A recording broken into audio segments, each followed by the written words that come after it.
नमस्कार। आज हम एक बहुत ही महत्वपूर्ण विषय पर बात करने जा रहे हैं, खास तौर पर उन सभी के लिए जो यूपीएससी की तैयारी कर रहे हैं। जी। विषय है फिजिकल एंथ्रोपोलॉजी, यानी भौतिक मानव विज्ञान। और इसके लिए हम पी नाथ की किताब फिजिकल एंथ्रोपोलॉजी को आधार बना रहे हैं। बिल्कुल। ये किताब मतलब यूपीएससी एस्पिरेंट्स के बीच तो काफी जानी मानी है। फिजिकल एंथ्रोपोलॉजी को समझने के लिए एक बहुत ही सॉलिड रिसोर्स मानी जाती है ये। तो आज की इस चर्चा का मिशन क्या है, हम क्या करने वाले हैं? देखिए, मिशन ये है कि हम इस किताब के जो सबसे जरूरी हिस्से हैं उनको परत दर परत खोलें। अच्छा। मतलब ह्यूमन जेनेटिक्स से लेकर ह्यूमन एवोल्यूशन तक हर पहलू पर हम विस्तार से डिटेल में बात करेंगे, ताकि जो लोग सुन रहे हैं उन्हें यूपीएससी सिलेबस का ये इम्पोर्टेंट हिस्सा समझने में आसानी हो। एग्जैक्टली। हमारा लक्ष्य यही है कि हर कॉन्सेप्ट को मतलब हर अवधारणा को सरल भाषा में समझाया जाए, उदाहरणों के साथ। हाँ, क्योंकि ये विषय थोड़े टेक्निकल हो सकते हैं। हाँ, टेक्निकल हैं और चर्चा लंबी भी होगी क्योंकि हम डिटेल में जा रहे हैं। We are not skipping anything, लेकिन कोशिश ये रहेगी कि ये इन्फॉर्मेटिव होने के साथ साथ इंगेजिंग भी हो। बिल्कुल। तो लिसनर से रिक्वेस्ट है कि ध्यान से सुने, क्योंकि ये जानकारी उनके सफर में, उनकी प्रिपरेशन में एक मील का पत्थर साबित हो सकती है। चलिए शुरू करते हैं। तो सबसे पहले section A, human genetics. Human genetics ये तो अपने आप में एक बहुत बड़ा फील्ड है। पी नाथ इसमें किन ब्रांचेस या शाखाओं की बात करते हैं? हाँ, ह्यूमन जेनेटिक्स वाकई बहुत वास्ट है। पी नाथ शुरुआत करते हैं बिल्कुल बेसिक से, मतलब मेंडल से। ग्रेगर मेंडल, जिन्हें फादर ऑफ जेनेटिक्स कहा जाता है। राइट। मटर के दानों वाले प्रयोग। वही। उनके काम से लेकर आज की जो मॉडर्न सिंथेटिक जेनेटिक्स हैं उस तक का सफर बताया गया है। इसमें कई ब्रांचेस शामिल हैं, जैसे बायोकेमिकल जेनेटिक्स। बायोकेमिकल जेनेटिक्स इसमें क्या आता है? जैसे एंजाइम्स का बनना। इसी से जुड़ा है गैरेट का काम इनबॉर्न एरर्स ऑफ मेटाबॉलिज्म पर। अच्छा, गैरेट, हाँ सुना है। और साइटोजेनेटिक्स? साइटोजेनेटिक्स में हम क्रोमोसोम्स की स्टडी करते हैं, उनका स्ट्रक्चर, नंबर और उनमें होने वाली एबनॉर्मैलिटीज, असामान्यताएं। कैरियोटाइपिंग इसी का एक टूल है। अंडरस्टूड। फिर इम्यूनोजेनेटिक्स, ये इम्यूनिटी से जुड़ा होगा। हाँ बिल्कुल। ये जीन्स और इम्यून सिस्टम के बीच के रिलेशनशिप को देखता है, जैसे ब्लड ग्रुप्स का इनहेरिटेंस या ऑर्गन ट्रांसप्लांट में कंपैटिबिलिटी। इंटरेस्टिंग। और डेवलपमेंटल जेनेटिक्स? ये ब्रांच देख भी गए कि जीन्स कैसे एम्ब्रियोनिक डेवलपमेंट, भ्रूण विकास से लेकर एडल्ट बनने तक के प्रोसेस को रेगुलेट करते हैं। मतलब ग्रोथ और डिफरेंशिएशन में जीन्स का क्या रोल है। ओके। पॉपुलेशन जेनेटिक्स भी है शायद। हाँ, बहुत इंपॉर्टेंट ब्रांच है यूपीएससी के लिहाज से। पॉपुलेशन जेनेटिक्स देखती है कि किसी पॉपुलेशन में जीन फ्रीक्वेंसीज, जीन आवृत्तियां कैसे बदलती हैं ओवर टाइम। इसमें हार्डी-वाइनबर्ग लॉ जैसे कॉन्सेप्ट्स आते हैं। हाँ, ये तो एवोल्यूशन समझने के लिए भी जरूरी है। बिल्कुल। फिर है मॉलिक्यूलर जेनेटिक्स, जो डीएनए और आरएनए के लेवल पर काम करती है। उनका structure, function, replication, gene expression सब इसमें आता है। अच्छा, बिहेवियरल जेनेटिक्स भी मेंशन्ड है। हाँ, ये थोड़ा कंट्रोवर्शियल फील्ड है पर इंपॉर्टेंट है। ये देखता है कि जेनेटिक फैक्टर्स का बिहेवियर पर कितना असर होता है। इसमें ट्विन स्टडीज, जुड़वां अध्ययन काफी हेल्पफुल होती हैं। गैल्टन का जो नेचर वर्सेस नर्चर डिबेट था वो इसी से जुड़ा है। Right, nature versus nurture. और आखिर में clinical genetics. Clinical genetics deals with genetic disorders, आनुवांशिक विकार, उनकी डायग्नोसिस, निदान, मैनेजमेंट, प्रबंधन और जेनेटिक काउंसलिंग, आनुवांशिक परामर्श इसी के तहत आते हैं।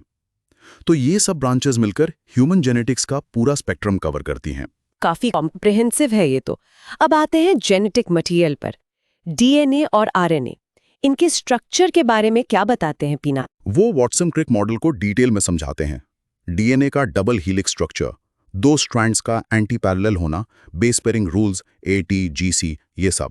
और डीएनए रेप्लिकेशन, मतलब डीएनए अपनी कॉपी कैसे बनाता है? हाँ, रेप्लिकेशन का प्रोसेस भी समझाया गया है। सेमी कंजर्वेटिव रेप्लिकेशन, जिसमें हर नया डीएनए मॉलिक्यूल एक पुराने और एक नए स्ट्रैंड से बनता है। एंजाइम्स का रोल, जैसे डीएनए पॉलीमरेज, वो भी बताया है। और आरएनए, वो डीएनए से कैसे अलग है? आरएनए स्ट्रक्चर में मेन डिफरेंसेस हैं। यह सिंगल स्ट्रैंडेड होता है यूजुअली। इसमें राइबोस शुगर होती है डीऑक्सीराइबोस की जगह, और थाइमीन टी की जगह यूरेसिल यू बेस होता है। इसके टाइप्स भी हैं, एमआरएनए, टीआरएनए, आरएनए, जिनके अलग अलग फंक्शंस हैं प्रोटीन सिंथेसिस में। ओके। इसी से जुड़ा है क्रोमैटिन ऑर्गेनाइजेशन, ये क्या है? क्रोमैटिन बेसिकली डीएनए और प्रोटीन्स मेनली हिस्टोन्स का कॉम्प्लेक्स है जो यूकैरियोटिक सेल्स के न्यूक्लियस में पाया जाता है। डीएनए इतना लंबा होता है कि उसे पैक करना जरूरी है। तो ये पैकेजिंग कैसे होती है? इसकी हायरार्की है। डीएनए पहले हिस्टोन प्रोटीन्स के कोर के चारों ओर लिपटकर न्यूक्लियोसोम बनाता है। फिर ये न्यूक्लियोसोम और कंडेंस होकर सोलेनॉइड स्ट्रक्चर बनाते हैं और फिर और ज्यादा कॉइलिंग होती है जिससे क्रोमोसोम बनता है। वाओ, काफी कॉम्प्लेक्स ऑर्गेनाइजेशन है। अब आते हैं जेनेटिक कोड और सेंट्रल डॉगमा पर। ये क्या कॉन्सेप्ट्स हैं? जेनेटिक कोड बेसिकली नियमों का सेट है जिससे डीएनए या आरएनए में स्टोर्ड इंफॉर्मेशन को प्रोटीन्स में ट्रांसलेट किया जाता है। ये कोड ट्रिपलेट्स में पढ़ा जाता है जिन्हें कोडॉन्स कहते हैं। हर कोडॉन एक स्पेसिफिक अमीनो एसिड को कोड करता है। अच्छा, मतलब ये एक तरह की लैंग्वेज है। हाँ, बायोलॉजिकल लैंग्वेज। और सेंट्रल डॉगमा जिसे फ्रांसिस क्रिक ने दिया था, ये इंफॉर्मेशन फ्लो का बेसिक फ्रेमवर्क बताता है बायोलॉजी में। डीएनए से आरएनए बनता है, ट्रांसक्रिप्शन, और आरएनए से प्रोटीन बनता है, ट्रांसलेशन। डीएनए अपनी कॉपी भी बना सकता है, रेप्लिकेशन। डीएनए, आरएनए, प्रोटीन, ये है सेंट्रल डॉगमा। मोस्टली हाँ, हालांकि इसमें कुछ एक्सेप्शंस भी हैं, जैसे रिवर्स ट्रांसक्रिप्शन, आरएनए से डीएनए बनना, जो रेट्रोवायरसेस में होता है। अंडरस्टूड। अब कुछ और बेसिक जेनेटिक फिनोमेना, आनुवंशिक घटनाएं की बात करते हैं। जीन और एलील में क्या फर्क है? जीन डीएनए का वो सेगमेंट है जो एक पर्टिकुलर ट्रेट लक्षण को कंट्रोल करता है, यूजुअली एक प्रोटीन बनाकर। एलील उसी जीन के ऑल्टरनेटिव फॉर्म्स होते हैं। जैसे आई कलर के लिए जीन है तो ब्लू आइज और ब्राउन आइज उसके एलील्स हो सकते हैं। और होमोजाइगस, हेट्रोजाइगस? अगर किसी इंडिविजुअल में एक जीन के दोनों एलील्स सेम हैं, जैसे AA या AA, तो वो होमोजाइगस है। अगर दोनों एलील्स डिफरेंट हैं, जैसे AA, तो वो हेट्रोजाइगस है। ठीक है। Dominant, recessive? हेट्रोजाइगस कंडीशन में जो एलील अपना इफेक्ट दिखाता है वो डोमिनेंट कहलाता है, जो छिप जाता है वो रिसेसिव कहलाता है। रिसेसिव ट्रेट तभी दिखता है जब दोनों एलील्स रिसेसिव हों, जैसे AA। Got it. म्यूटेशन क्या है? म्यूटेशन डीएनए सीक्वेंस में होने वाला कोई भी चेंज है। ये स्पॉन्टेनियस हो सकता है या किसी म्यूटेजन जैसे रेडिएशन या केमिकल्स की वजह से हो सकता है। म्यूटेशंस वेरिएशन का सोर्स हैं और एवोल्यूशन के लिए जरूरी हैं, हालांकि ज्यादातर हार्मफुल होते हैं। और सेक्स डिटर्मिनेशन, लिंग निर्धारण, ह्यूमंस में ये कैसे होता है? ह्यूमंस में सेक्स क्रोमोसोम से होता है, X और Y। फीमेल्स में XX होता है, मेल्स में XY। तो स्पर्म में X या Y क्रोमोसोम हो सकता है, जो एग, जिसमें हमेशा X होता है, को फर्टिलाइज करके सेक्स डिटरमिन करता है। इसी से जुड़ा बार बॉडी का कॉन्सेप्ट है। हाँ, फीमेल्स में 2 X क्रोमोसोम्स होते हैं। डेवलपमेंट के दौरान हर सेल में एक X क्रोमोसोम रैंडमली इनएक्टिव हो जाता है। ये इनएक्टिव X क्रोमोसोम कंडेंस होकर बार बॉडी बनाता है। ये डोजेज कॉम्पेंसेशन मैकेनिज्म है ताकि मेल्स और फीमेल्स में। काफी इंटरेस्टिंग मैकेनिज्म है ये। अब बात करते हैं उन टूल्स की जिनसे जेनेटिक्स की स्टडी की जाती है। Blotting techniques. ब्लॉटिंग टेक्निक क्या है? ब्लॉटिंग टेक्निक्स का यूज स्पेसिफिक डीएनए, आरएनए या प्रोटीन मॉलिक्यूल्स को डिटेक्ट करने के लिए होता है। सदर्न ब्लॉटिंग डीएनए के लिए, नॉर्दर्न ब्लॉटिंग आरएनए के लिए और वेस्टर्न ब्लॉटिंग प्रोटीन्स के लिए यूज होती है। इनमें जेल इलेक्ट्रोफोरेसिस और प्रोब हाइब्रिडाइजेशन शामिल हैं। और पीसीआर, ये तो काफी सुना है आजकल। हाँ, पीसीआर माने पॉलीमरेज चेन रिएक्शन। ये एक बहुत पावरफुल टेक्निक है जिससे डीएनए के एक छोटे से सेगमेंट की लाखों करोड़ों कॉपीज बनाई जा सकती हैं बहुत कम टाइम में। ये फॉरेंसिक्स, मेडिकल डायग्नोस्टिक्स, रिसर्च सब में यूज होती है। अमेजिंग। रेस्ट्रिक्शन एंजाइम्स क्या करते हैं? रेस्ट्रिक्शन एंजाइम्स, जिन्हें मॉलिक्यूलर सीजर्स भी कहते हैं, डीएनए को स्पेसिफिक रिकग्निशन साइट्स पर काटते हैं। ये रिकॉम्बिनेंट डीएनए टेक्नोलॉजी का बहुत इंपॉर्टेंट टूल है। रिकॉम्बिनेंट डीएनए टेक्नोलॉजी, इसमें क्या होता है? इसमें बेसिकली डीएनए फ्रैगमेंट्स को काटकर अलग अलग सोर्सेज से लेकर उन्हें रिकम्बाइन किया जाता है। वेक्टर्स जैसे प्लाज्मिड्स या वायरसेस का यूज करके इस रिकम्बाइंड डीएनए को होस्ट सेल्स में इंट्रोड्यूस किया जाता है। जेनेटिक इंजीनियरिंग इसी पर बेस्ड है। अच्छा, तो वेक्टर्स डीएनए को कैरी करने का काम करते हैं। एग्जैक्टली। और इसी टेक्नोलॉजी का एक एप्लीकेशन है डीएनए फिंगरप्रिंटिंग। हाँ, ये कैसे काम करती है? डीएनए फिंगरप्रिंटिंग में हर इंडिविजुअल के डीएनए में यूनिक पैटर्न्स जैसे VNTRs, variable number of tandem repeats, को एनालाइज किया जाता है। क्योंकि ये पैटर्न्स हाईली वेरिएबल होते हैं एक्सेप्ट आइडेंटिकल ट्विन्स। इनका use paternity testing, forensic investigations और पर्सनल आइडेंटिफिकेशन में होता है। बहुत पावरफुल एप्लीकेशंस हैं इसके। अब आते हैं सेल डिवीजन, कोशिका विभाजन पर। माइटोसिस और मियोसिस, इनमें क्या अंतर है और इनका महत्व क्या है? माइटोसिस वो सेल डिवीजन है जिससे सोमैटिक सेल्स, दैहिक कोशिकाएं डिवाइड होती हैं। इसमें एक पेरेंट सेल से 2 आइडेंटिकल डॉटर सेल्स बनती हैं जिनमें क्रोमोसोम नंबर सेम रहता है, डिप्लॉइड 2n। ये ग्रोथ, रिपेयर और एसेक्सुअल रिप्रोडक्शन के लिए जरूरी है। और मियोसिस? मियोसिस जर्म सेल्स में होता है जिससे गैमीट्स यानी स्पर्म और एग बनते हैं। इसमें एक डिप्लॉइड पेरेंट सेल से 4 हैप्लॉइड डॉटर सेल्स n बनती हैं। इसमें क्रोमोसोम नंबर आधा हो जाता है। ये सेक्सुअल रिप्रोडक्शन के लिए एसेंशियल है और जेनेटिक वेरिएशन इंट्रोड्यूस करता है through crossing over and independent assortment. तो mitosis for growth and repair, meiosis for sexual reproduction and variation. Precisely. अब बात करते हैं मेंडलिज्म की। मेंडल के नियम क्या हैं? मेंडल ने 3 मेन लॉज दिए थे। 1. लॉ ऑफ डोमिनेंस, प्रभाविता का नियम। हेट्रोजाइगस कंडीशन में एक एलील डोमिनेंट दूसरे रिसेसिव को मास्क कर देता है। 2. लॉ ऑफ सेग्रीगेशन, पृथक्करण का नियम। एलील पेयर्स सेग्रीगेट, अलग होते हैं ड्यूरिंग गैमीट फॉर्मेशन और हर गैमीट में एक ही एलील जाता है। 3. लॉ ऑफ इंडिपेंडेंट असॉर्टमेंट, स्वतंत्र अपवीवन। डिफरेंट जीन्स के एलील्स इंडिपेंडेंटली असॉर्ट होते हैं ड्यूरिंग गैमीट फॉर्मेशन। ये तब लागू होता है जब जीन्स अलग क्रोमोसोम्स पर हों या बहुत दूर हों। इनके ह्यूमन एग्जाम्पल्स क्या हैं जो पीनास्ट बताते हैं? हाँ, किताब में ह्यूमन ट्रेट्स के एग्जाम्पल्स दिए हैं जो मेंडेलियन पैटर्न्स फॉलो करते हैं, जैसे एबीओ ब्लड ग्रुप्स। इसमें multiple alleles IA, IB, I और को-डोमिनेंस देखने को मिलता है। IA और IB दोनों डोमिनेंट है I पर और आपस में को-डोमिनेंट है। अच्छा, ब्लड ग्रुप्स मेंडेलियन है। और PTC टेस्टिंग, पीटीसी टेस्टिंग। फेनिलथायोकार्बोमाइन नाम के केमिकल को टेस्ट करने की एबिलिटी एक डोमिनेंट ट्रेट है। कुछ लोग इसे टेस्ट कर पाते हैं, टेस्टर्स, कुछ नहीं, नॉन टेस्टर्स। ये भी सिंपल मेंडेलियन इनहेरिटेंस दिखाता है। इसके अलावा एल्बिनिज्म, रंगहीनता, सिकल सेल एनीमिया जैसे रेसेसिव डिसऑर्डर्स भी मेंडेलियन पैटर्न फॉलो करते हैं। Got it. अब आते हैं वेरिएशन और कुछ और कॉन्सेप्ट्स पर। Genetic variation. जेनेटिक वेरिएशन किसी पॉपुलेशन में इंडिविजुअल्स के बीच जेनेटिक डिफरेंसेस को कहते हैं। ये एवोल्यूशन का रॉ मटेरियल है। इसी वेरिएशन पर नेचुरल सिलेक्शन एक्ट करता है। इसके सोर्सेज हैं म्यूटेशन, रिकॉम्बिनेशन ड्यूरिंग मियोसिस और जीन फ्लो। पॉलीजीन्स क्या होते हैं? पॉलीजीन्स वो जीन्स होते हैं जो मिलकर एक क्वांटिटेटिव ट्रेट, मात्रात्मक लक्षण को कंट्रोल करते हैं, जैसे हाइट, स्किन कलर, इंटेलिजेंस। इनमें हर जीन का छोटा एडिटिव इफेक्ट होता है।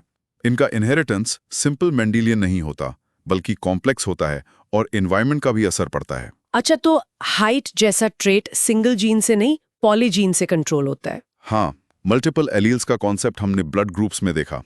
इसका मतलब है कि किसी पॉपुलेशन में एक जीन के 2 से ज्यादा एलील्स मौजूद हो सकते हैं। राइट। लीथल जीन्स क्या है? लीथल जीन्स वो एलील्स होते हैं जो होमोजाइगस कंडीशन में ऑर्गेनिज्म की डेथ कॉज करते हैं, ऑफन ड्यूरिंग डेवलपमेंट। ये मेंडेलियन रेशियोज को मॉडिफाई कर सकते हैं। ओके, अब ये 3 टर्म्स है, यूजेनिक्स, यूफेनिक्स और यूथेनिक्स। इनमें क्या फर्क है? यूजेनिक्स का एम है ह्यूमन पॉपुलेशन की जेनेटिक क्वालिटी को इंप्रूव करना, सेलेक्टिव ब्रीडिंग के जरिए। हिस्टोरिकली इसका बहुत मिसयूज हुआ है, जैसे नाजी जर्मनी में, और ये एथिकली बहुत प्रॉब्लमैटिक है। पॉजिटिव यूजेनिक्स डिजायरेबल ट्रेट्स को इनकरेज करता है, नेगेटिव यूजेनिक्स अनडिजायरेबल ट्रेट्स को डिस्करेज करता है। हाँ, ये तो काफी कंट्रोवर्शियल है। यूफेनिक्स का फोकस जेनेटिक मेकअप को बदलने पर नहीं, बल्कि जेनेटिक डिसऑर्डर्स के सिम्टम्स को ट्रीट या एलिविएट करने पर होता है। इसमें मेडिकल या एनवायरमेंटल इंटरवेंशंस शामिल हैं, फिनोटाइप लेवल पर, जैसे PKU डिसऑर्डर वाले बच्चे को स्पेशल डाइट देना। और यूथेनिक्स का एम है ह्यूमन वेलबींग को इम्प्रूव करना, एनवायरनमेंट को ऑप्टिमाइज करके, जैसे बेहतर न्यूट्रिशन, सैनिटेशन, एजुकेशन प्रोवाइड करना। तो Eugenix deals with heredity, यूफेनिक्स with symptoms and यूथेनिक्स with environment. Clear distinction. अब आते हैं जेनेटिक एनालिसिस मेथड्स पर। कैरियोटाइपिंग हमने पहले मेंशन किया था। हाँ, कैरियोटाइपिंग में किसी इंडिविजुअल के क्रोमोसोम्स का कंप्लीट सेट फोटोग्राफ किया जाता है और उन्हें साइज और स्ट्रक्चर के अकॉर्डिंग अरेंज किया जाता है। इससे क्रोमोसोमल अबनॉर्मैलिटीज जैसे एक्स्ट्रा और मिसिंग क्रोमोसोम्स डिटेक्ट होती हैं। पेडिग्री एनालिसिस क्या है? पेडिग्री एनालिसिस में फैमिली ट्री बनाकर किसी स्पेसिफिक ट्रेट या डिसऑर्डर के इनहेरिटेंस पैटर्न को स्टडी किया जाता है कई जनरेशन्स तक। इससे पता चलता है कि ट्रेट डोमिनेंट है या रिसेसिव, ऑटोसोमल है या सेक्स लिंक्ड। अच्छा, फैमिली हिस्ट्री का एनालिसिस।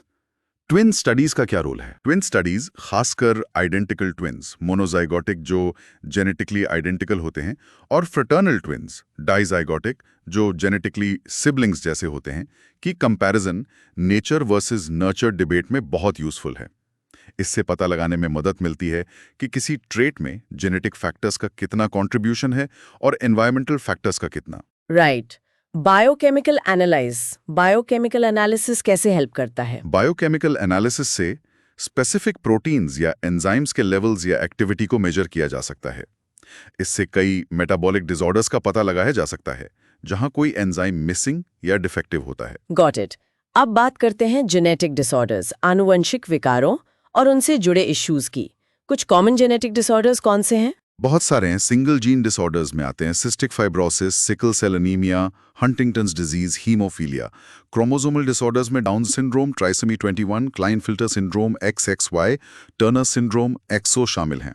मल्टीफैक्टोरियल डिसऑर्डर्स भी हैं जैसे डायबिटीज, हार्ट डिजीज, जिनमें जेनेटिक प्रीडिस्पोजिशन और एनवायरमेंटल फैक्टर्स दोनों का रोल होता है। ट्विन्स के टाइप्स और उनकी स्टडी के बारे में थोड़ा और बताएंगे? हाँ, ट्विन्स दो मेन टाइप के होते हैं। आइडेंटिकल मोनोजाइगोटिक MZ जो एक ही फर्टिलाइज्ड एग के स्प्लिट होने से बनते हैं, और फ्रेटर्नल डाइजाइगोटिक DZ जो दो अलग एग्स के दो अलग स्पर्म से फर्टिलाइज होने पर बनते हैं। MZ ट्विन्स जेनेटिकली आइडेंटिकल होते हैं जबकि DZ twins average 50% genes share करते हैं जैसे नॉर्मल सिबलिंग्स। इनकी स्टडी से हेरिटेबिलिटी एस्टिमेट की जाती है ट्रेट्स की। क्रोमोसोमल एबनॉर्मलिटीज के कुछ और एग्जाम्पल्स और उनके इफेक्ट्स। जैसे डाउन सिंड्रोम में क्रोमोसोम 21 की एक एक्स्ट्रा कॉपी होती है, ट्राइसोमी 21, जिससे characteristic facial features, intellectual disability और हेल्थ प्रॉब्लम्स होती हैं। टर्नर सिंड्रोम एक्सो फीमेल्स में होता है, जिनमें एक एक्स क्रोमोसोम मिसिंग होता है, leading to short stature and infertility. Klinefelter syndrome XXY males में होता है, जिनमें एक एक्स्ट्रा एक्स क्रोमोसोम होता है, causing infertility and some female characteristics. ये सब कैरियोटाइपिंग से पता चल जाते होंगे? हाँ, अब बात करते हैं इनब्रीडिंग की। इंडिया के कॉन्टेक्स्ट में इसका क्या रिलेवेंस है? इनब्रीडिंग का मतलब है रिलेटेड इंडिविजुअल्स के बीच मेटिंग। इससे होमोजाइगोसिटी बढ़ती है, मतलब रिसेसिव एलील्स के पैर में आने के चांसेस बढ़ जाते हैं। अगर ये रिसेसिव एलील्स हार्मफुल हैं, तो इनब्रीडिंग से जेनेटिक डिसऑर्डर्स की फ्रीक्वेंसी पॉपुलेशन में बढ़ सकती है। इंडिया में कुछ कम्युनिटीज में कंसैंग्विनस मैरिजेस का कस्टम है, जिससे इनब्रीडिंग डिप्रेशन यानी फिटनेस में कमी और सर्टेन जेनेटिक डिसऑर्डर्स का रिस्क बढ़ सकता है। ये एक इम्पॉर्टेंट सोशल और हेल्थ इशू है। इम्प्रिंटिंग क्या होता है? जीनोमिक इम्प्रिंटिंग एक एपीजेनेटिक फिनोमेना है, जहां किसी जीन का एक्सप्रेशन इस बात पर डिपेंड करता है कि वो एलील मदर से मिला है या फादर से। मतलब कुछ जीन्स सिर्फ मैटरनली इनहेरिटेड कॉपी से एक्सप्रेस होते हैं और कुछ सिर्फ पैटर्नली इनहेरिटेड कॉपी से। इसका नॉर्मल डेवलपमेंट में रोल है और इसके डिसरप्शन से कुछ डिसऑर्डर्स हो सकते हैं। ओके, ये नॉन मेंडेलियन इनहेरिटेंस का एक एग्जाम्पल है। जीन थेरेपी का क्या पोटेंशियल है? जीन थेरेपी का एम है जेनेटिक डिसऑर्डर्स को ट्रीट या क्योर करना, फॉल्टी जीन्स को रिप्लेस या रिपेयर करके। इसमें नॉर्मल जीन को पेशेंट की सेल्स में इंट्रोड्यूस किया जाता है। अभी ये मोस्टली एक्सपेरिमेंटल स्टेज में है, पर इसमें इमेंस पोटेंशियल है, खासकर सिंगल जीन डिसऑर्डर्स के लिए। हालांकि सेफ्टी और एथिकल कंसर्न्स भी हैं। हाँ, एथिक्स का पहलू तो हर एडवांस टेक्नोलॉजी के साथ जुड़ा है। जेनेटिक काउंसलिंग का क्या रोल है? जेनेटिक काउंसलिंग एक प्रोसेस है जिसमें इंडिविजुअल्स और फैमिलीज को जेनेटिक कंडीशंस के बारे में इंफॉर्मेशन और सपोर्ट दिया जाता है। काउंसलर्स हेल्प करते हैं रिस्क असेसमेंट में, इनहेरिटेंस पैटर्न समझने में, टेस्टिंग ऑप्शंस डिस्कस करने में और इन्फॉर्म्ड डिसीजंस लेने में। ये बहुत जरूरी सर्विस है। जेनेटिक लोड किसे कहते हैं? जेनेटिक लोड किसी पॉपुलेशन में मौजूद डिलीटीरियस एलील्स के क्यूमुलेटिव इफेक्ट को कहते हैं। ये पॉपुलेशन की एवरेज फिटनेस को कम करता है, हाई जेनेटिक लोड का मतलब है कि पॉपुलेशन में हार्मफुल म्यूटेशन ज्यादा हैं। एथिक्स के और क्या पहलू हैं जेनेटिक्स में? बहुत सारे हैं, जैसे जेनेटिक टेस्टिंग की प्राइवेसी और कॉन्फिडेंशियलिटी, जेनेटिक डिस्क्रिमिनेशन इंश्योरेंस या एम्प्लॉयमेंट में, जर्म लाइन जीन एडिटिंग जो फ्यूचर जनरेशंस में पास हो सकता है, डिजाइनर बेबीज का कॉन्सेप्ट, ये सब मेजर एथिकल डिबेट्स हैं। बिल्कुल। प्रोबेबिलिटी का यूज कैसे होता है जेनेटिक्स में? प्रोबेबिलिटी का यूज जेनेटिक आउटकम्स को प्रिडिक्ट करने में होता है। जैसे किसी कपल के बच्चे में कोई पर्टिकुलर ट्रेट या डिसऑर्डर होने की क्या प्रोबेबिलिटी है। पनेट स्क्वायर्स प्रोबेबिलिटी कैलकुलेशन का एक सिंपल टूल है। Gene mapping. जीन मैपिंग का मतलब है क्रोमोसोम्स पर जीन्स की रिलेटिव लोकेशन पता करना। जेनेटिक मैपिंग लिंकेज एनालिसिस पर बेस्ड होती है। जीन्स जो पास होते हैं वो साथ में इनहेरिट होते हैं। फिजिकल मैपिंग डीएनए सीक्वेंस को डायरेक्टली एनालाइज करके जीन लोकेशन बताती है।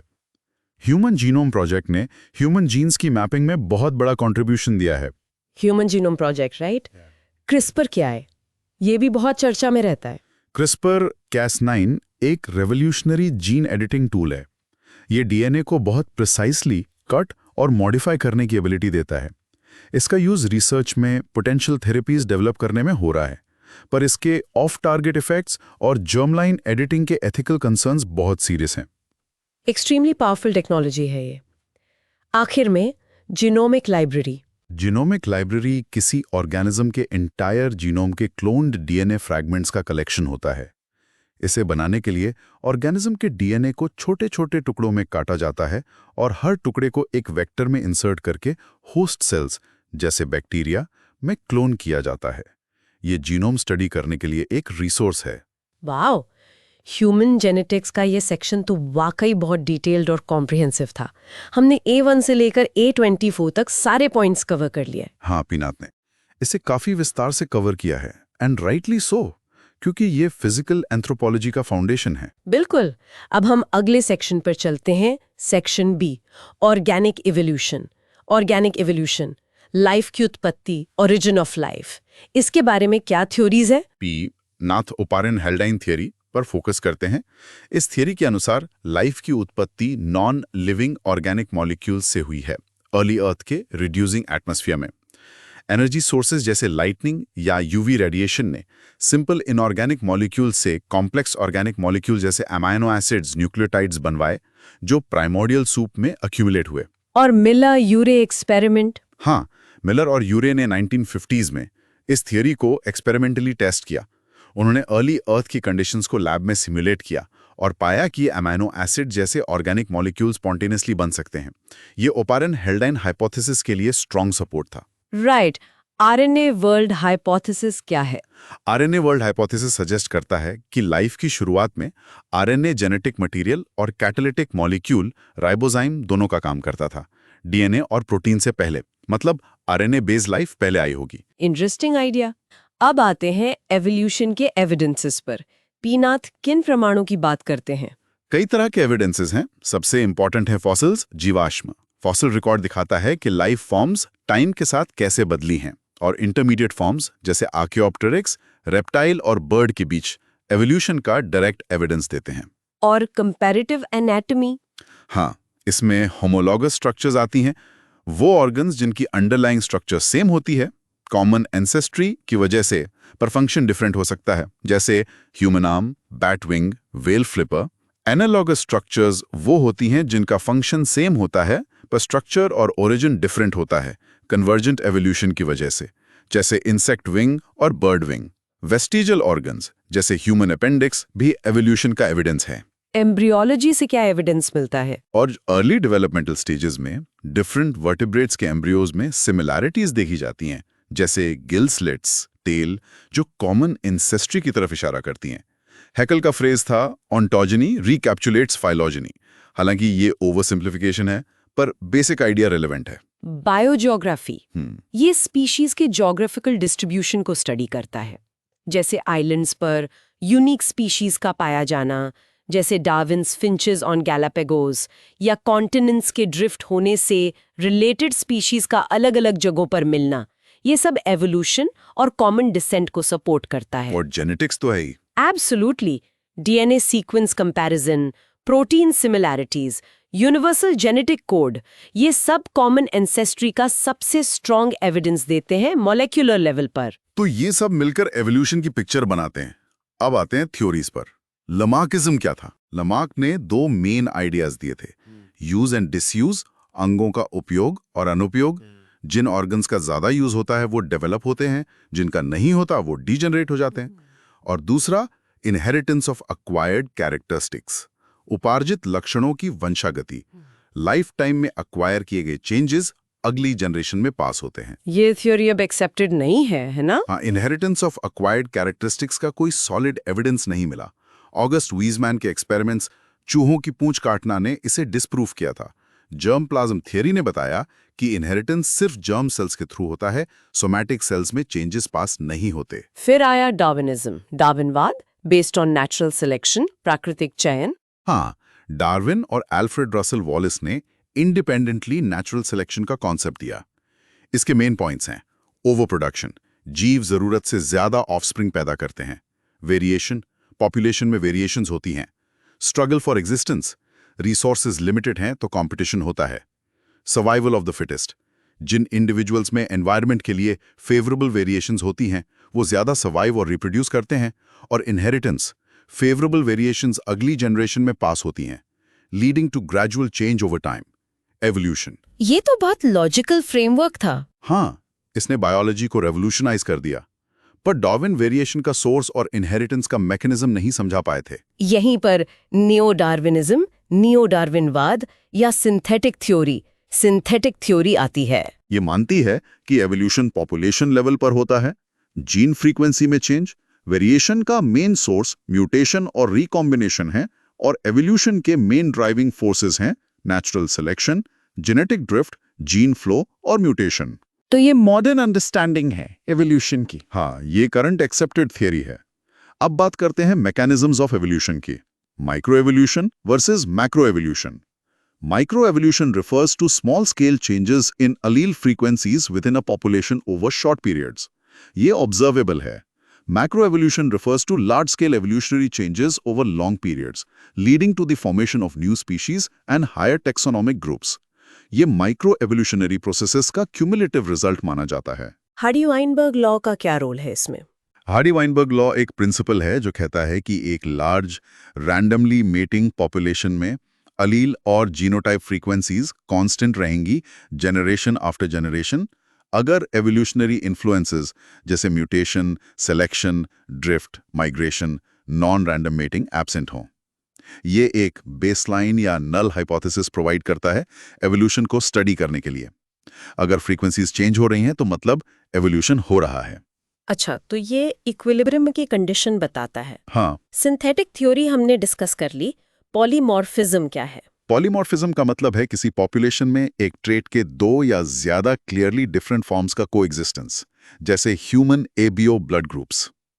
बैलेंस्ड पॉलीमॉर्फिज्म तब होता है जब नेचुरल सिलेक्शन मल्टीपल एलील्स को मेंटेन करता है पॉपुलेशन में, जैसे सिकल सेल एलील का heterozygote advantage malaria prone areas में। राइट, इकोलॉजिकल रूल्स क्या हैं? ये कुछ जनरलाइजेशंस है कि एनवायरमेंटल फैक्टर्स कैसे बॉडी साइज और शेप को इन्फ्लुएंस करते हैं। जैसे बर्गमन्स रूल, कोल्डर क्लाइमेट्स में एनिमल्स का बॉडी साइज लार्जर होता है, surface area to volume ratio कम करने के लिए हीट लॉस कम होता है। एलन्स रूल, कोल्डर क्लाइमेट्स में एनिमल्स के एक्सट्रीमिटीज, लिम्ब्स, ईयर्स शॉर्टर होते हैं, हीट लॉस कम करने के लिए। ग्लॉगर्स रूल, वार्म और ह्यूमिड क्लाइमेट्स में एनिमल्स डार्कर पिगमेंटेड होते हैं। ये रूल्स ह्यूमंस पर भी ब्रॉडली अप्लाई होते हैं। Interesting adaptations. तो ये था सेक्शन बी, ऑर्गेनिक एवोल्यूशन। अब सेक्शन सी पर आते हैं, रेस। पी नाथ इस कॉन्सेप्ट को कैसे अप्रोच करते हैं? पिनाथ रेस की बायोलॉजिकल कॉन्सेप्ट को डिस्कस करते हैं, लेकिन साथ ही इसकी लिमिटेशंस और मिसयूज पर भी जोर देते हैं। बायोलॉजिकली रेस को एक पॉपुलेशन या ग्रुप ऑफ पॉपुलेशंस माना जाता है जो कुछ इनहेरिटेड फिजिकल ट्रेट्स में दूसरी पॉपुलेशन से स्टैटिस्टिकली डिफर करती है। हिस्टोरिकली ज्योग्राफिकल डिस्ट्रीब्यूशन और मॉर्फोलॉजिकल फीचर्स जैसे skin colour, hair type, facial features के बेसिस पर क्लासिफिकेशन की कोशिशें हुई, जैसे कॉकसॉइड, मंगोलॉइड, निग्रॉइड वाला क्लासिफिकेशन। हाँ, ये कार्ल लिनियस और ब्लूमेनबाख जैसे अर्ली एंथ्रोपोलॉजिस्ट ने दिया था। ये ब्रॉड जोग्राफिकल ग्रुपिंग्स थे based on perceived physical similarities. Caucasoid Europe, west Asia, north Africa, Mongoloid east Asia, native America, Negroid sub Saharan Africa. बाद में ऑस्ट्रेलॉइड और कैपोइड जैसे ग्रुप्स भी ऐड किए गए। लेकिन ये क्लासिफिकेशन प्रॉब्लमैटिक है ना? हाँ, बहुत प्रॉब्लमैटिक है। पहला, ये कैटेगरीज बहुत आर्बिट्रेरी हैं, बाउंड्रीज क्लियर नहीं है और हर कैटेगरी के अंदर बहुत वेरिएशन है। दूसरा, ये सुपरफिशियल ट्रेट्स पर बेस्ड हैं जिनका अडैप्टिव सिग्निफिकेंस लिमिटेड हो सकता है। तीसरा, मॉडर्न जेनेटिक्स दिखाती है कि ह्यूमन पॉपुलेशंस के बीच जेनेटिक वेरिएशन कंटिन्यूअस है, डिस्क्रीट रेशियल ग्रुप्स नहीं है। Genetic diversity within so called races is often greater than between them.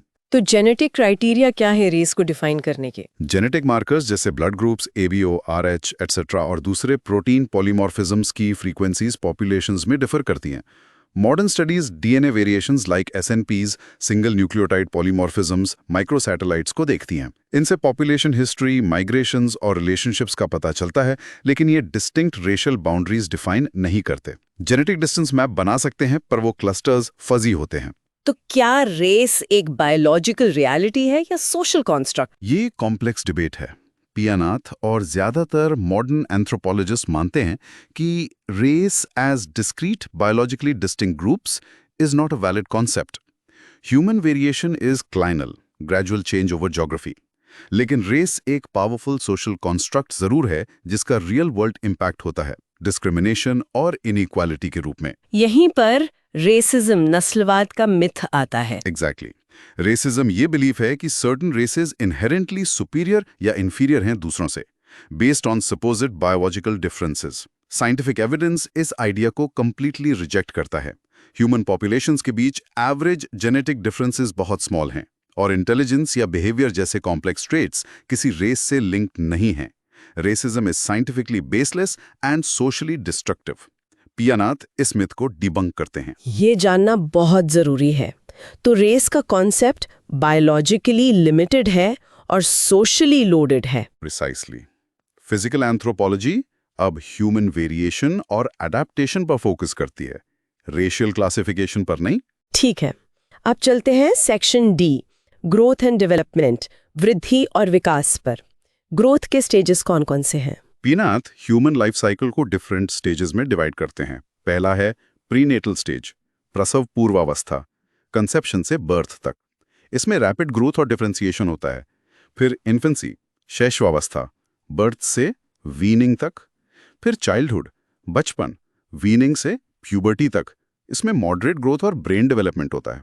और एडोलेसेंस? किशोरावस्था, हाँ, एडोलेसेंस प्यूबर्टी से शुरू होकर फिजिकल मैच्योरिटी तक चलता है। इसमें रैपिड ग्रोथ स्पर्ट होता है, सेक्सुअल मैच्योरेशन होती है, सेकेंडरी सेक्सुअल कैरेक्टरिस्टिक्स डेवलप होते हैं। इसके बाद आता है अडल्टहुड, वयस्कता, जिसमें ग्रोथ कंप्लीट हो जाती है और मेंटेनेंस फेज शुरू होता है। और आखिर में सीनेसेंस, वृद्धावस्था या जीर्णावस्था, जिसमें ग्रेजुअल डिक्लाइन होता है फिजियोलॉजिकल फंक्शंस का। हर स्टेज की अपनी कैरेक्टरिस्टिक्स हैं। ग्रोथ पैटर्न्स और ग्रेडियंट्स क्या है? Growth patterns refer to the overall trajectory of growth, जैसे a sigmoid curve for height and weight. Different body parts grow at different rates. Differential growth, growth gradients refer to the direction of growth, जैसे cephalocaudal gradient, head से foot की तरफ growth ज्यादा होती है early life में। और प्रॉक्सिमोडिस्टल gradient, body के सेंटर से पेरिफेरी की तरफ ग्रोथ होती है। अच्छा, ग्रोथ को कंट्रोल करने वाले फैक्टर्स कौन से हैं? जेनेटिक और एनवायरमेंटल कंट्रोल। हाँ, growth is a complex interplay of both. Genetic factors potential set करते हैं ग्रोथ का, जैसे पेरेंट्स की हाइट का बच्चे की हाइट पर असर। एनवायरमेंटल फैक्टर्स डिटरमिन करते हैं कि वो पोटेंशियल कितना अचीव होगा। इनमें nutrition, health, socio economic status, psychological wellbeing शामिल हैं। बायोकेमिकल फैक्टर्स जैसे हार्मोन्स का क्या रोल है? Hormones play a crucial role. Growth hormone GS from pituitary gland is essential for overall growth. Thyroid hormones, metabolism और skeletal maturation के लिए जरूरी हैं। Sex hormones, estrogen, testosterone, adolescent growth spurt और sexual maturation cause करते हैं। Insulin और other factors भी रोल प्ले करते हैं। नेचर वर्सेस नर्चर डिबेट यहाँ भी रेलेवेंट है। बिल्कुल, ग्रोथ में जेनेटिक्स, नेचर और एनवायरनमेंट, नर्चर दोनों का कंट्रीब्यूशन होता है। ट्विन स्टडीज और एडॉप्शन स्टडीज से इनके रिलेटिव कंट्रीब्यूशन को एस्टिमेट करने की कोशिश की जाती है क्वांटिटेटिव ट्रेट्स लाइक हाइट के लिए। सोशियो कल्चरल फैक्टर्स कैसे अफेक्ट करते हैं ग्रोथ को? सोशियो कल्चरल फैक्टर्स एनवायरनमेंट को शेप करते हैं, जैसे dietary practices, access to health care, sanitation, child rearing practices, socio economic status, ये सब न्यूट्रिशन और हेल्थ को अफेक्ट करते हैं, जो डायरेक्टली ग्रोथ को इम्पैक्ट करता है। Poverty and deprivation often lead to stunted growth. Secular trends in growth क्या है? Secular trends refer to the changes in growth patterns observed in populations over several generations, usually towards increased height and earlier maturity. ये improvements in nutrition, health and living conditions की वजह से माने जाते हैं। Industrialised countries में पिछले 100-150 सालों में देखे गए हैं। अच्छा, मतलब जनरेशंस के साथ लोग लंबे हो रहे हैं और जल्दी मैच्योर हो रहे हैं। हाँ, जनरली। अब बात करते हैं कुछ डाइवर्स एस्पेक्ट्स की। Abnormal growth. एब्नॉर्मल ग्रोथ इसमें कंडीशंस आती हैं जैसे ड्वार्फिज्म, बोनापन, जो ग्रोथ हार्मोन डिफिशिएंसी या जेनेटिक कंडीशंस लाइक अकाउंड्रोप्लेजिया की वजह से हो सकता है। जाइगैंटिज्म, विशालता। जीएच के ओवर प्रोडक्शन की वजह से होता है चाइल्डहुड में। एक्रोमेगली, जीएच का एक्सेस होता है अडल्टहुड में, causing abnormal growth of hands, feet, face. Somatotypes क्या हैं? Endomorphy, mesomorphy, ectomorphy. Somatotyping W.H. शेग एंड लॉरा डेवलप की गई एक सिस्टम है बॉडी बिल्ड को क्लासिफाई करने के लिए। इसमें 3 कंपोनेंट्स होते हैं: एंडोमॉर्फी, रिलेटिव फैटनेस या राउंडनेस; मीजोमॉर्फी, रिलेटिव मस्कुलैरिटी और स्केलेटल रोबस्टनेस; एक्टोमॉर्फी, रिलेटिव लीनियरिटी या स्लेंडरनेस। हर इंडिविजुअल को इन तीनों कंपोनेंट्स पर रेट किया जाता है, e.g. 1 to 7 स्केल पर। ये कॉन्स्टिट्यूशन और हेल्थ डिजीज ससेप्टिबिलिटी के रिलेशनशिप को स्टडी करने में यूज होता है। Interesting classification. एजिंग या सीनेसेंस की थ्योरीज क्या हैं? एजिंग एक कॉम्प्लेक्स प्रोसेस है जिसके कॉजेज पूरी तरह समझे नहीं गए हैं। कई थ्योरीज हैं। प्रोग्राम्ड थ्योरीज मानती हैं कि एजिंग जेनेटिकली डिटर्मिन्ड है, जैसे Hayflick limit, cells limited number of times divide हो सकती हैं, टीलोमेयर शॉर्टनिंग। डैमेज और एरर थ्योरीज मानती हैं कि एजिंग एनवायरमेंटल इंसल्ट्स और मेटाबॉलिक बाय प्रोडक्ट्स के क्यूमुलेटिव डैमेज से होती है, जैसे wear and tear theory, free radical theory. कोई सिंगल थ्योरी एक्सप्लेन नहीं करती सब कुछ। नहीं, लाइकली मल्टीपल फैक्टर्स इन्वॉल्व हैं। Physiological variations. फिजियोलॉजिकल वेरिएशन का ग्रोथ एंड डेवलपमेंट से क्या संबंध है? फिजियोलॉजिकल फंक्शंस जैसे metabolic rate, heart rate, lung capacity, ये सब age, sex, body size, activity level और हेल्थ स्टेटस के साथ वेरी करते हैं। ग्रोथ एंड डेवलपमेंट के दौरान इनमें सिग्निफिकेंट चेंजेस आते हैं, जैसे प्यूबर्टी में हार्मोनल चेंजेस होते हैं, सेनेसेंस में डिक्लाइन होता है। Adaptation to environments like high altitude also involves physiological variations. ठीक है, तो ये था section D, growth and development. अब हम प्राइमेट्स पर आते हैं, सेक्शन ई, प्राइमेट्स। इनका क्लासिफिकेशन और एवोल्यूशन कैसे बताया गया है? प्राइमेट्स मैमल्स का एक ऑर्डर है जिसमें ह्यूमंस, एप्स, मंकीज और प्रोसीमियंस जैसे लीमर्स, लोराइसेस आते हैं। पीनाथ इनका क्लासिफिकेशन डिटेल में देते हैं। ऑर्डर प्राइमेट्स को 2 सब ऑर्डर्स में बांटा जाता है: Strepsirrhini, wet nosed primates like lemurs and lorises, और Haplorhini, dry nosed primates. Haplorhini में कौन आते हैं? हैप्लोरीनी को फिर टार्सीफॉर्म्स, टार्सियर्स और सिमीफॉर्म्स या एंथ्रोपॉइडिया, मंकीज, एप्स, ह्यूमंस में बांटा जाता है। सिमीफॉर्म्स को फर्दर डिवाइड किया जाता है: Platyrrhini, new world monkeys, flat nosed, found in Americas, और Catarrhini, old world monkeys, apes, humans, narrow nosed, found in Africa and Asia. और कैटरिनी में? कैटारिनी में 2 सुपर फैमिलीज हैं: सर्किपिथिकोइडिया, ओल्ड वर्ल्ड मंकीज, और Hominoidea, apes and humans. Hominoidea में आते हैं Hylobatidae, gibbons, lesser apes, Pongidae, orangutans, gorillas, chimpanzees, great apes, और Hominidae, humans and their direct ancestors. ये क्लासिफिकेशन एवोल्यूशनरी रिलेशनशिप्स रिफ्लेक्ट करता है। हाँ, ये फाइलोजेनेटिक क्लासिफिकेशन है, कॉमन एंसेस्ट्री पर बेस्ड है। प्राइमेट एवोल्यूशन का फॉसिल रिकॉर्ड काफी रिच है, जो दिखाता है कि प्राइमेट्स करीब 65 मिलियन ईयर्स पहले इंसेक्टिवोर एंसेस्टर्स से इवॉल्व हुए। अर्ली प्राइमेट्स स्मॉल, आर्बोरियल, पेड़ों पर रहने वाले थे। फिर डाइवर्सिफिकेशन हुआ, लीडिंग टू डिफरेंट ग्रुप्स। विभिन्न प्राइमेट ग्रुप्स की कैरेक्टरिस्टिक्स क्या है? प्राइमेट्स में कुछ कॉमन कैरेक्टरिस्टिक्स होती हैं जो आर्बोरियल लाइफ से रिलेटेड हैं: grasping hands and feet with opposable thumbs, big toes in most, nails instead of claws in most, Forward facing eyes providing stereoscopic vision, depth perception, reduced sense of smell, increased reliance on vision, large complex brain, especially neocortex, relatively long gestation and maturation periods, complex social behavior. ये adaptations tree life के लिए important थी? Evolutionary theories primates के origin को explain करती हैं, जैसे arboreal theory, tree life के adaptations, visual predation theory, visual hunting of insects के adaptations, angiosperm radiation theory, flowering plants के साथ को-एवोल्यूशन। अब आते हैं प्राइमेट एनाटॉमी पर। स्केलेटन, कंकाल में क्या की फीचर्स हैं? प्राइमेट स्केलेटन जनरलाइज्ड होता है, स्पेशलाइज नहीं। Retention of clavicle collar bone allows shoulder mobility. Limbs flexible होते हैं for climbing and grasping. Vertebral column flexible होता है। स्कल में फॉरवर्ड रोटेशन ऑफ ऑर्बिट्स होता है for stereoscopic vision. Post orbital bar और क्लोजर होता है आई प्रोटेक्शन के लिए।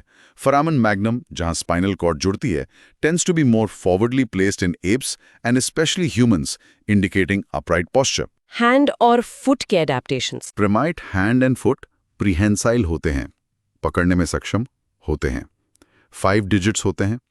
ओपोजिबल थंब, अंगूठा, और बिग टो, पैर का अंगूठा, except humans, allow firm grasp. Nails होते हैं क्लॉस की जगह, except some prosimians. Tactile pads होते हैं फिंगर टिप्स पर for sensitivity. Human foot bipedalism के लिए हाईली स्पेशलाइज्ड है। Non opposable big toe, arches for shock absorption. Human hand tool use के लिए स्पेशलाइज्ड है। Fully opposable thumb, precision grip. Jaw and teeth, जबड़ा और दांत में क्या ट्रेंड्स है? प्राइमेट इवोल्यूशन में स्नाउट रिडक्शन, मजल छोटा होना और रिलायंस ऑन विजन बढ़ने का ट्रेंड है। नंबर ऑफ टीथ रिड्यूस हुआ है एंसेस्ट्रल मैमल से। E.g. Humans have 32 teeth compared to 44 in ancestral mammals. Dental formula vary करता है ग्रुप्स में। E.g. New world monkeys 2.1.33, old world monkeys, apes, humans 2.123। Tooth morphology diet से रिलेटेड होती है। E.g. sharp cusps in insectivores, flat molars in herbivores, omnivores. Brain का evolution? Primate evolution का hallmark है ब्रेन साइज का इंक्रीज, स्पेशली द नियोकॉर्टेक्स, जो higher cognitive functions, learning, memory, problem solving से एसोसिएटेड है। विजुअल कॉर्टेक्स एक्सपैंडेड है, olfactory bulb reduced है। Humans में brain size relative to body size सबसे ज्यादा है, specially the frontal lobe, planning, abstract thought. अब एप्स और ह्यूमंस के बीच कंपैरिजन। एनाटॉमिकल, शारीरिक और व्यवहारिक अंतर क्या है? Anatomical differences, locomotion. Apes knuckle walk, gorillas, chimps, or abrachiators, gibbons. Humans are obligate bipeds. Skeleton adapted for bipedalism in humans, S-shaped spine, bowl-shaped pelvis, angled femur, foot arches. Brain. Humans have much larger brain size, average 1350 cc versus 400 to 500 cc in apes. Face. Humans have flatter face, smaller jaw, and teeth compared to apes. Prominent chin in humans, absent in apes. Canines. Reduced canine size in humans, large canines, especially in males, in apes. Hair. Humans have reduced body hair compared to apes. Tool use. Humans rely extensively on complex tool making and use. Apes show rudimentary tool use. Language. Humans possess complex symbolic language. Apes can learn signs, but lack human-like syntax and creativity. Culture. Humans have elaborate and diverse cumulative culture transmitted through learning. Ape culture is less complex. Social organization. Varies, but humans often have complex social structures, pair bonding, larger groups. ये differences होमिनाइजेशन process का हिस्सा हैं। Molecular evolution, आणविक विकास ने primate संबंधों के बारे में क्या बताया है? Molecular data, comparing DNA sequences, proteins like hemoglobin, albumin, ने प्राइमेट फाइलॉजनी को रेवोल्यूशनाइज किया है। इसने कंफर्म किया है कि ह्यूमंस ग्रेट एप्स के साथ क्लोजली रिलेटेड हैं, स्पेशली चिंपैंजीज एंड bonobos। हमारा 98-99% DNA आइडेंटिकल है। Molecular clock estimates suggest human chimpanzee divergence around 6 to 7 million years ago. इसने ट्रेडिशनल क्लासिफिकेशन को भी रिफाइन किया है, जैसे एप्स को पोंगाइडे में रखना पैराफाइलेटिक है, humans should be included with African apps. तो जेनेटिक्स ने रिलेशनशिप्स को और क्लियर कर दिया। अब आते हैं होमिनाइजेशन, मानवीकरण के प्रोसेस पर। ये क्या है और इसके की फीचर्स क्या हैं? Hominization refers to the evolutionary process that led to the emergence of modern humans from ape-like ancestors.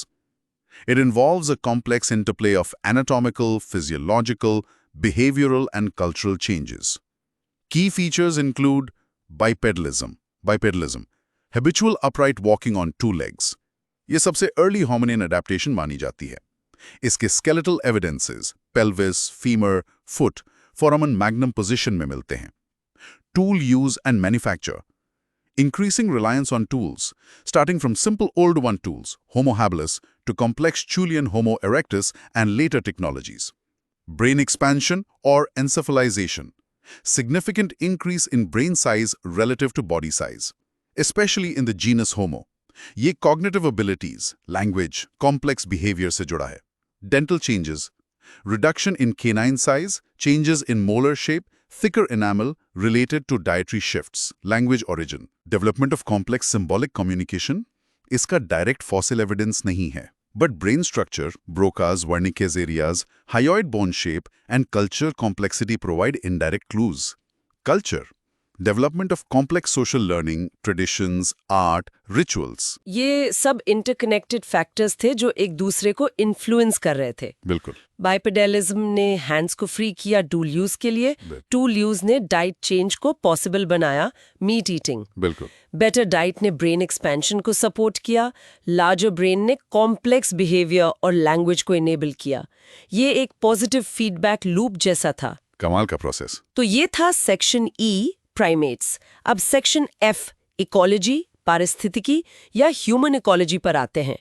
Human adaptation कैसे होता है डिफरेंट एनवायरनमेंट्स में? Humans ने diverse environments को colonize किया है, from Arctic cold to tropical heat to high altitudes. इसके लिए humans biological और cultural adaptations use करते हैं. पीनाथ biological adaptations पर focus करते हैं. जैसे हाई एल्टीट्यूड पे अडेप्टेशन। हाँ, हाई एल्टीट्यूड पर मेन स्ट्रेस होता है hypoxia, low oxygen. Biological adaptations include increased breathing rate and depth, increased red blood cell production and hemoglobin concentration initially, but long-term adapted populations like Tibetans have different mechanisms like wider arteries, better oxygen use efficiency, increased lung volume, changes in circulatory system. Cultural adaptations include specific activity patterns, use of coca leaves in Andes. Heat के प्रति adaptation? Hot climates में main stress होता है heat dissipation का. Biological adaptations, vasodilation, skin blood vessels का फैलना, to radiate heat. Efficient sweating, evaporative cooling. Body shape adaptations, Allen's and Bergman's rules apply. Taller, leaner body form with longer limbs in hot climates to maximize surface area for heat loss. Cultural adaptations, appropriate clothing, shelter, activity scheduling, avoiding midday heat. और cold या ठंड के प्रति? तो cold climates में heat conservation जरूरी है.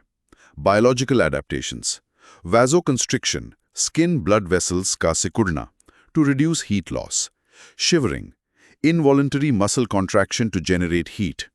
Increased metabolic rate, non-shivering thermogenesis, especially using brown fat. Body shape adaptations, stockier build, shorter limbs to minimize surface area. Cultural adaptations, insulating clothing, like Inuit parkas, shelter, igloos, fire, high-fat diet. तो biological और cultural strategies मिलकर काम करती हैं। Diet and disease, आहार और रोग का क्या कनेक्शन है इकोलॉजी से? Diet is a fundamental aspect of human ecology. Different populations have adapted to different dietary resources available in their environment, e.g., Inuit high-fat diet, agricultural populations high carbohydrate diet. Nutritional stress, malnutrition, undernutrition, or overnutrition is a major ecological factor affecting health and growth. और diseases? Human populations और infectious diseases co-evolve करते हैं. Environmental factors influence disease vectors like mosquitoes for malaria. Population density and mobility affect disease transmission. Genetic adaptations to diseases exist like sickle cell trait and malaria resistance. Lifestyle changes like agriculture, urbanization have led to emergence of new diseases or changes in disease patterns, epidemiological transition. Environmental issues, पर्यावरणीय मुद्दे जैसे pollution, प्रदूषण का क्या impact है? Pollution, air, water, soil, is a major environmental stressor created by human activities. It has significant health impacts, causing respiratory diseases, cancers, developmental problems. Physical anthropology studies how these environmental toxins affect human populations biologically. Occupational diseases, व्यावसायिक रोग। Certain occupations expose individuals to specific hazards, chemicals, dust, physical stress, leading to occupational diseases, जैसे silicosis in miners, carpal tunnel syndrome in office workers. ये environment health interaction का example है. Smoking, धूम्रपान। Smoking is a major self-imposed environmental hazard. It drastically increases the risk of various diseases, lung cancer, heart disease, respiratory problems. It's a significant public health issue studied within human ecology context. Okay, so human ecology looks at the interaction between humans, their biology, culture, and the environment. अब चलते हैं section G, Applied Anthropology, अनुप्रयुक्त मानव विज्ञान पर। Physical anthropology के practical applications क्या है? Physical और बायोलॉजिकल एंथ्रोपोलॉजी का नॉलेज कई फील्ड्स में अप्लाई होता है. पीनाथ कुछ एग्जांपल्स देते हैं. डिफेंस में हाँ, एंथ्रोपोमेट्रिक डेटा, बॉडी मेजरमेंट्स का यूज होता है designing equipment, clothing, vehicles like cockpits that fit the users ergonomically. Understanding human physical capabilities and limitations is also important. RDNA technology, rDNA technology जिसकी हमने genetics में बात की, इसके एप्लीकेशंस हैं मेडिकल फील्ड में प्रोड्यूसिंग इंसुलिन वैक्सीन्स, एग्रीकल्चर में जीएमओज और फोरेंसिक्स में. Physical anthropologists contribute to understanding the genetic basis for these applications. Forensics, Forensic anthropology, physical anthropology का एक major applied field है. इसमें skeletal remains को analyze करके individual की identity, age, sex, ancestry, stature, cause of death, time since death determine करने में मदद की जाती है. DNA fingerprinting भी forensic tool है. Parentage determination, genetic markers, blood groups, DNA fingerprinting का यूज करके बायोलॉजिकल पेरेंटेज डिस्प्यूट्स रिजॉल्व किए जाते हैं. पर्सनल आइडेंटिफिकेशन, व्यक्तिगत पहचान में। एंथ्रोपोमेट्री और डीएनए एनालिसिस का यूज होता है इंडिविजुअल्स को आइडेंटिफाई करने में, डिजास्टर विक्टिम आइडेंटिफिकेशन में या हिस्टोरिकल फिगर्स के रिमेन्स आइडेंटिफाई करने में. स्पोर्ट्स, खेल में। किनांथ्रोपोमेट्री. Kinanthropometry is the study of human size, shape, proportion, composition, maturation, and gross function in relation to growth, exercise, performance, and nutrition. इसका यूज होता है टैलेंट आइडेंटिफिकेशन में, ट्रेनिंग प्रोग्राम डिजाइन करने में, परफॉर्मेंस ऑप्टिमाइजेशन में, based on athletes physical characteristics and somatotypes. Nutrition, पोषण में। Assessment of malnutrition. Anthropometric measurements, height, weight, circumferences, skin folds, का यूज करके nutritional status, under nutrition, stunting, wasting, obesity assess किया जाता है इंडिविजुअल्स और पॉपुलेशंस में. ये पब्लिक हेल्थ प्रोग्राम्स के लिए क्रूशल डेटा है. मेडिकल, चिकित्सा फील्ड में। Understanding human variation, anatomical, physiological, genetic, is important for medical diagnosis and treatment. Epidemiology's study of disease patterns in populations relies on demographic and anthropometric data. Genetic counseling and diagnosis of genetic disorders are direct medical applications. Comparative anatomy helps understand human body structure. तो physical anthropology के applications काफी diverse हैं। अब section H, demography, जनसंख्या की पर आते हैं। इसका स्कोप क्या है और फिजिकल एंथ्रोपोलॉजी से क्या संबंध है? Demography is the statistical study of human populations, focusing on their size, structure, distribution, and changes over time. Physical anthropology and demography are closely related because population characteristics like age structure, sex ratio, migration patterns influence genetic variation, health, and adaptation, which are core interests of physical anthropology. Demography के main components क्या हैं? The key components or processes studied in demography are 1. Fertility, prajanan kshamata, the actual reproductive performance of a population, measured by rates like crude birth rate CBR, total fertility rate TFR. 2.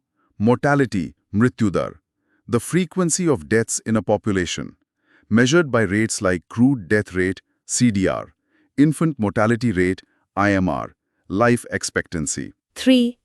Migration, प्रवासन, movement of people across specified boundaries for the purpose of establishing a new residence, affects population size and structure of both origin and destination areas. 3. Migration Pravasan, population change, is equal to births minus deaths plus immigration minus emigration. Population theories, जनसंख्या सिद्धांत, कौन सी हैं? P. Malthusian theory और demographic transition theory discuss करते हैं. Malthusian theory, Thomas Malthus. Population tends to grow exponentially, geometrically, while food supply grows arithmetically.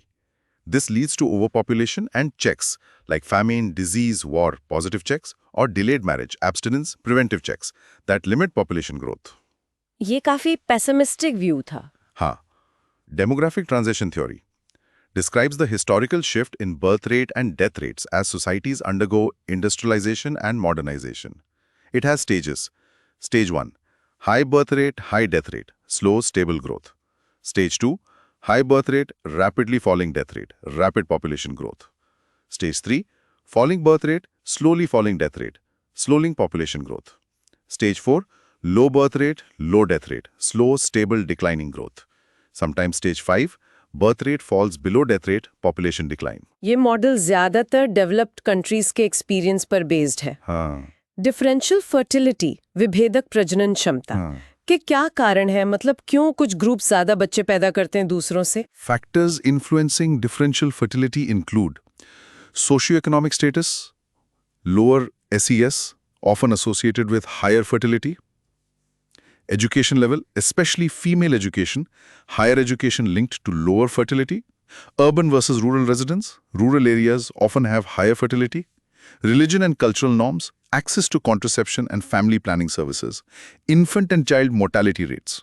Higher mortality can lead to higher fertility as insurance. Reproductive genetics, प्रजनन आनुवंशिकी का demography से क्या link है? Reproductive genetics studies the genetic factors influencing fertility, infertility, pregnancy outcomes, and congenital disorders.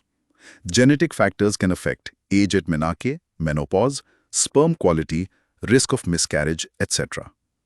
Understanding these helps in both demographic analysis, example, factors affecting fertility rates, and clinical practice, treating infertility. Okay, तो demography population dynamics को समझने के लिए critical है. अब आते हैं final section पर. सेक्शन आई, ह्यूमन एवोल्यूशन, मानव विकास. ये सबसे फैसिनेटिंग हिस्सा है शायद. Indeed, P. Nath fossil evidence और टाइमलाइन के साथ इसे प्रेजेंट करते हैं. जियोलॉजिकल टाइम स्केल, भूवैज्ञानिक समय सारणी, कॉन्टेक्स्ट प्रोवाइड करता है. ह्यूमन एवोल्यूशन सीनोजोइक एरा के नियोजीन और क्वाटरनरी पीरियड्स में हुआ है. की होमिनिड फॉसिल्स, प्रमुख होमिनिड जीवाश्म हमें कहानी बताते हैं. कहाँ से शुरू होती है ये कहानी? की स्पीशीज कौन सी हैं? कहानी Miocene epoch around 23-5 million years ago में शुरू होती है, जब एप्स डाइवर्सिफाई हुए. प्रोकॉन्सिल एक अर्ली मायोसीन एप है अफ्रीका से, जिसे एप और ओल्ड वर्ल्ड मंकी के बीच का लिंक माना जाता है. ओरियोपिथिकस लेट मायोसीन में यूरोप में पाया गया. इसकी फाइलोजेनेटिक पोजीशन डिबेटेड है, कुछ बाइपीडल एडेप्टेशंस दिखाता था शायद. फिर आते हैं ऑस्ट्रेलोपिथेकिन्स. हाँ, ये Pliocene epoch around 5 to 2.5 million years ago में अफ्रीका में रहते थे. क्लियरली होमिनिन्स थे, मतलब ह्यूमन लिनिएज पर. बाइपेडल थे, पर ब्रेन साइज एप लाइक था, अराउंड 400-500 सीसी. इन्हें दो ग्रुप्स में बांटा जाता है. Gracile australopithecines, lighter build, smaller teeth. Examples, australopithecine anamensis, earliest, Australopithecine afarensis, Lucy का species, famous footprints at Laetoli. Australopithecine africansis, town child. Robust Australopithecines, often placed in genus Paranthropus. Heavier build, large jaws, massive molar teeth, adapted for tough vegetation. Examples, Paranthropus ethiopicus, black skull. Paranthropus boise, Zinjanthropus. Paranthropus robustus. Robust forms extinct हो गए. Gracile form से होमो lineage निकला. Yes. It's generally believed that the genus Homo evolved from one of the gracile Australopithecine lineages around 2.5 to 3 million years ago. Homo habilis, handyman, earliest member माना जाता है genus Homo का. Homo habilis की क्या characteristics थी? Found in East and South Africa, around 2.4, 1.4 MY. Brain size larger than Australopithecus, around 600 to 750 cc. Associated with older Van tools, the first definite stone tools, faceless prognathic, projecting the nostrilopiths. Still relatively small body size, long arms. इसके बाद आया होमो erectus. Yes, a very successful and widespread species, around 1.9 MYA2, possibly 100,000 years ago. Originated in Africa, but first hominin to migrate out of Africa, found in Asia, Java man, Peking man, and Europe. Homo erectus में क्या advancements थे? Much larger brain size, average 900 to 1100 cc. Fully modern postcranial skeleton adapted for efficient bipedalism, taller stature, more sophisticated tools, Acheulean hand axes, evidence of controlled use of fire, possible evidence of hunting and campsites. Fire का control तो major step था। Huge step. इसके बाद आते हैं archaic होमो sapiens. ये group होमो erectus और modern होमो sapiens के बीच की ट्रांजिशनल फॉर्म्स को इंक्लूड करता है। Roughly 800,000 to 200,000 years ago. Found in Africa, Europe, Asia. Brain size close to modern humans, 1100 to 1400 cc, but skull still more robust with brow ridges. Examples include Homo heidelbergensis, Europe, Africa, Homo rhodesiensis, Africa, believed to be ancestors of both Neanderthals and modern humans. निएंडरथॉल्स, होमो निएंडरथोलेंसिस, इनके बारे में क्या खास है? Neanderthals lived in Europe and West Asia around 400,000 to 40,000 years ago, adapted to cold climates, short, stocky build, large nasal cavity. Brain size very large, average even larger than modern humans, around 1500 cc, but shape different, long and low. Sophisticated Mousterian tools, evidence of hunting large game, burying their dead, possibly some symbolic behavior. They coexisted with modern humans in Europe for some time and interbred with them. Interbreeding हुई थी। Yes, genetic evidence shows that non-African modern humans have 1 to 4% Neanderthal DNA. Finally modern Homo sapiens, आधुनिक Homo sapiens. Anatomically modern humans, AMH, first appeared in Africa around 300,000 to 200,000 years ago, based on fossils like Jebel Irhoud, Omo Kibish, characterized by a high, rounded skull, vertical forehead, small brow ridges, distinct chin, lighter skeleton, large brain size, average 1350 cc, associated with Upper Paleolithic tool industries, blade tools, art, complex symbolic behavior, behavioral modernity, migrated out of Africa around 100,000 to 60,000 years ago, replacing other hominin populations globally. ये पूरी journey है evolution की। Evolution की rates, दरें, क्या different somatic traits के लिए अलग-अलग थीं? हाँ, इसे मोज़ेक एवोल्यूशन कहते हैं। Different traits evolved at different rates. Bipedalism पहले आया, brain size बाद में significantly increase हुआ. Dental changes भी gradual थे. Different parts of the body evolved semi-independently in response to different selective pressures. Behavioural and cultural evolution यानी व्यवहारिक और सांस्कृतिक विकास कैसे हुआ? Tool technology में clear progression दिखता है. Old one, Acheulean, Mousterian, Upper Paleolithic. Behavioral modernity, जिसमें complex language, symbolic thought, art, planning depth शामिल है, वो modern Homo sapiens के साथ associate की जाती है. Possibly emerging gradually or maybe more rapidly around 50,000 years ago. Upper Paleolithic revolution. Cultural stages, Paleolithic, Mesolithic, Neolithic, etc., mark major shifts in subsistence strategies and social organization. Bharat में human evolution के क्या evidence है? India में hominin fossil record relatively sparse है, compared to Africa और Europe. Narmada man, Homo erectus या archaic Homo sapiens from Hathnora is the most significant fossil find. Stone tools from different periods, Paleolithic, Mesolithic, Neolithic, are abundant across India, showing long human presence. Recent genetic studies are shedding light on population history and migrations within India. Human origins और dispersal के models क्या हैं? Recent out of Africa versus multi regional hypothesis. The recent ROA model, Modern humans originated in Africa relatively recently, around 200,000 years, and then spread out, replacing earlier hominin populations like Neanderthals, Homo erectus, elsewhere with little or no interbreeding. Genetic data strongly supports this model as the primary explanation. Multi-regional hypothesis, MRH. Modern humans evolved in different regions of the world from local archaic populations. Example, in Europe from Neanderthal, in Asia from Homo erectus, with continuous gene flow between these populations, maintaining them as a single species. Fossil evidence is sometimes interpreted to support regional continuity, but genetic data largely contradicts significant multi-regional evolution for modern human origins. तो ROA ज़्यादा accepted है, though some interbreeding did occur. Yes, the assimilation model is perhaps more accurate.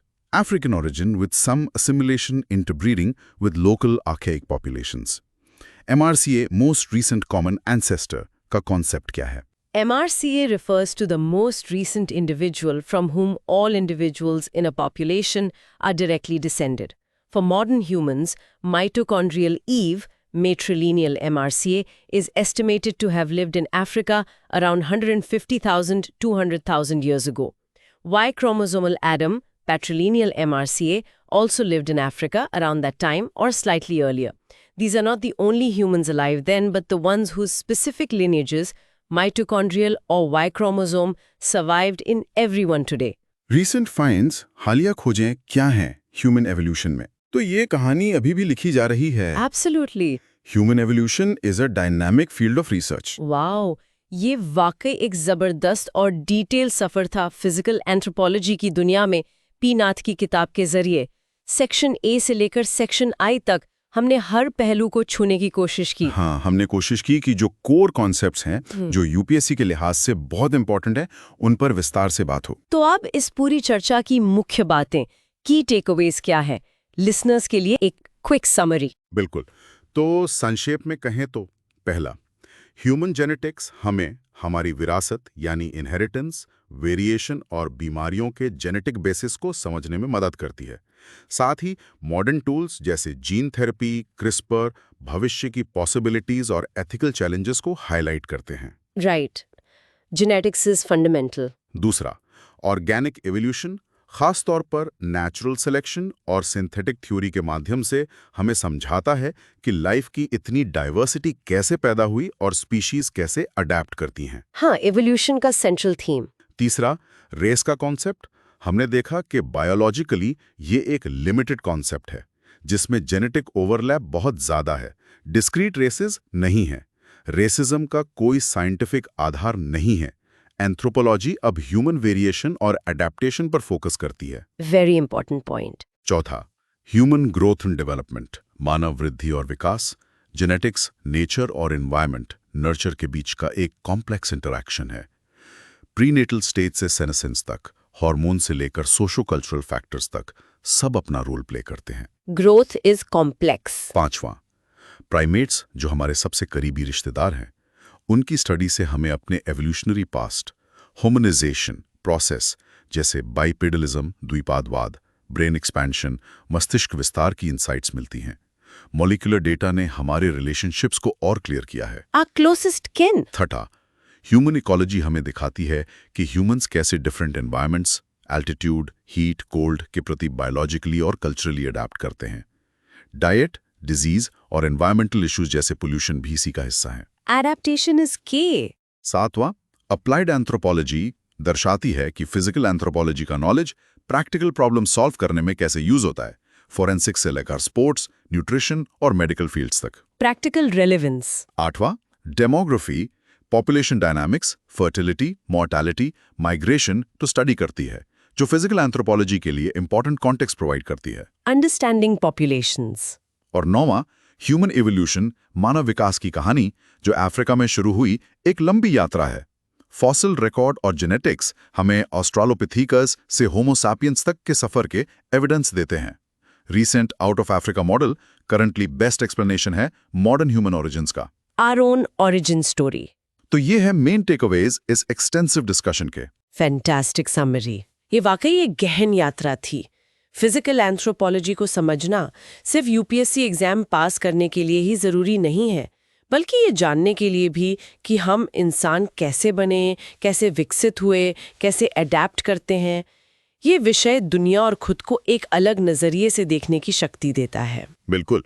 और क्योंकि ये चर्चा काफी विस्तृत थी, काफी डिटेल्स हमने कवर की हैं, तो लिसनर्स को हमारी सलाह है कि इसे दोबारा सुने, मे बी हिस्सों में सुने, ताकि सभी कॉन्सेप्ट्स अच्छी तरह से अब्जॉर्ब हो जाएं। हाँ, रेपिटेशन इज की फॉर लर्निंग। ये ज्ञान यूपीएससी मेंस में एंथ्रोपोलॉजी ऑप्शनल के लिए तो फाउंडेशन है ही, साथ ही जनरल स्टडीज के कुछ पार्ट्स जैसे science and tech, social issues, environment के लिए भी एक मजबूत बेस तैयार करेगा। इस चर्चा के बाद एक सवाल मेरे मन में घूम रहा है, और शायद लिसनर्स भी इस पर सोचें। जिस तेजी से टेक्नोलॉजी, खासकर जेनेटिक टेक्नोलॉजी जैसे क्रिस्पर एडवांस कर रही है, क्या हम कॉन्शियसली या अनकॉन्शियसली ह्यूमन एवोल्यूशन के कोर्स को डायरेक्ट करने की कगार पर है?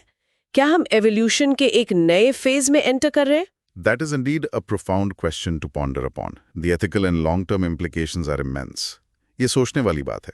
खैर, अगर आपको हमारी ये कोशिश, ये विस्तृत चर्चा पसंद आई, तो हमारे YouTube चैनल सुनो यूपीएससी को लाइक करें, इस वीडियो को शेयर करें अपने दोस्तों के साथ जो तैयारी कर रहे हैं, और हाँ, चैनल को सब्सक्राइब करना न भूलें। आपके कमेंट्स हमारे लिए बहुत वैल्यूएबल हैं। बताएं आपको ये फॉर्मेट कैसा लगा और किन टॉपिक्स पर आप ऐसी डिटेल डिस्कशन चाहते हैं। हम आगे भी ऐसे ही ज्ञानवर्धक सत्र लाते रहेंगे। हमारा वादा है कि यूपीएससी की तैयारी के लिए जो भी जरूरी है, वो सब आप तक पहुंचाएंगे। So keep checking the channel regularly. आपको रोज कुछ नया, कुछ वैल्यूएबल जरूर मिलेगा। We are committed to bringing you the essentials for your UPSC journey. और हाँ, अगर आप पीलन नाथ की फिजिकल एंथ्रोपोलॉजी किताब खरीदना चाहते हैं, जिससे हमने ये डिस्कशन बेस किया, तो उसका लिंक नीचे डिस्क्रिप्शन और कमेंट सेक्शन में दिया गया है। तो अगली बार तक पढ़ते रहिए, सीखते रहिए, कीप लर्निंग, कीप ग्रोइंग। जय हिंद।